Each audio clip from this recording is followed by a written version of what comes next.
Class 7। पहले हमने पढ़ा था भाषा, बोली, लिपि और व्याकरण।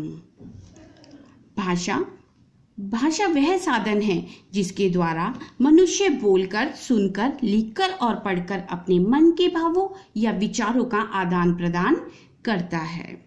भाषा के दो रूप हैं, मौखिक और लिखित। हमने समझा था सांकेतिक भाषा यानी संकेतों की भाषा, यानी इशारों या चिन्हों की भाषा। आगे हम देखेंगे मातृभाषा। मातृभाषा का अर्थ है माँ द्वारा दी गई भाषा। वह भाषा जिसे बच्चा अपनी माँ तथा परिवार से सीखता है उसे मातृभाषा कहते हैं। जैसे यदि किसी परिवार में मराठी बोली जाती है तो उस बच्चे की मातृभाषा मराठी होगी। अब आगे देखते हैं राजभाषा।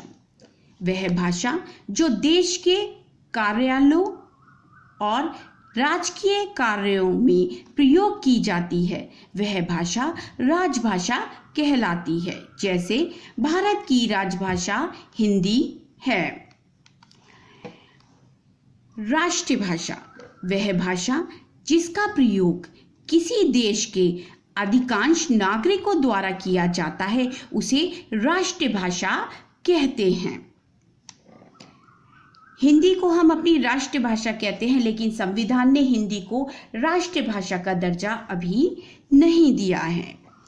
मानक भाषा विद्वानों एवं शिक्षाविदों द्वारा भाषा में एक रूपता लाने के लिए भाषा के जिस रूप को मान्यता दी जाती है वह मानक भाषा कहलाती है। जैसे भाषा में एक ही वर्ण या शब्द के एक से अधिक रूप प्रचलित हो सकते हैं। ऐसे में उनके किसी एक रूप को विद्वानों द्वारा मानक भाषा के रूप में स्वीकृति दी जाती है। जैसे ठंड ठंड, शुद्ध शुद्ध, संत संत। भाषा के अंग। अब हम पढ़ेंगे भाषा के अंग। भाषा द्वारा विचारों की अभिव्यक्ति मतलब उस अपनी विचारों को व्यक्त करना। अभिव्यक्ति के लिए ध्वनि, वर्ण, शब्द, वाक्य और लिपि की आवश्यकता होती है। ये भाषा के अंग हैं। जैसे बोली। कोस कोस पर बदले पानी, चार कोस पे वाणी। ये भारत के लिए बहुत प्रसिद्ध है कि चार कोस पर पानी बदलता है, चार कोस पर पानी बदलता है और चार कोस पर बोली बदल जाती है। भाषा के स्थानीय या क्षेत्रीय रूप को बोली कहते हैं। जैसे अवधी, भोजपुरी, गढ़वाली आदि।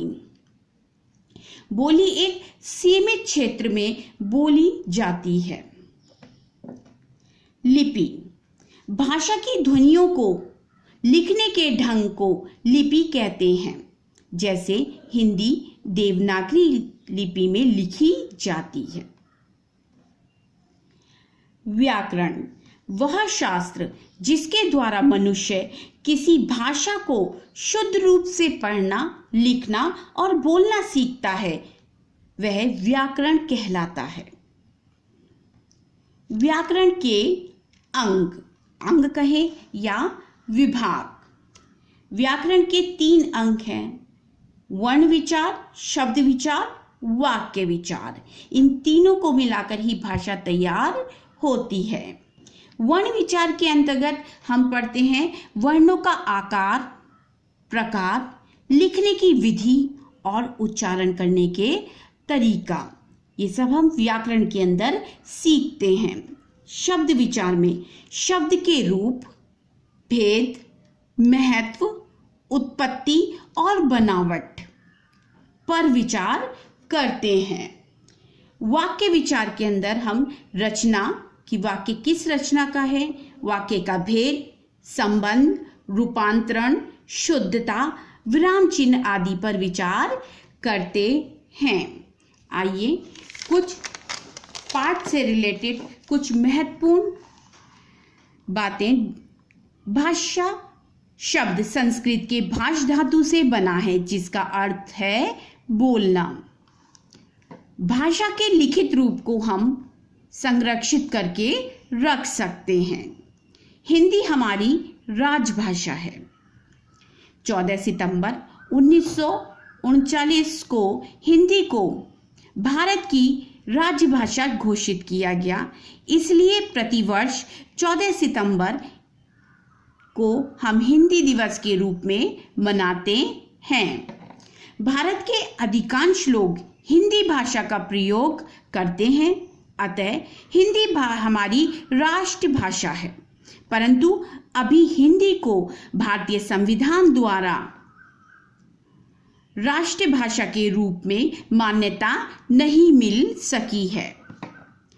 जब किसी बोली में साहित्य की रचना होने लगती है तो वह बोली धीरे धीरे भाषा का रूप ले लेती है। जैसे ब्रज भाषा। ब्रज भाषा इसलिए कहा गया है क्योंकि ब्रज भाषा में अधिक साहित्यिक रचना हुई है। बोली और भाषा में अंतर। बोली का क्षेत्र सीमित होता है, भाषा का क्षेत्र विस्तृत होता है। एक बोली में कई भाषाएं नहीं हो सकती। भाषा के अंदर कई बोलियां हो सकती हैं। बोली का लिखित रूप नहीं होता, भाषा का लिखित रूप होता है। बोली का मानक रूप नहीं होता, भाषा का मानक रूप होता है। बोली में लोकगीत व लोक कथाओं का सृजन होता है, परंतु ये लिखित रूप में नहीं होती। भाषा में साहित्यिक रचना की जाती है।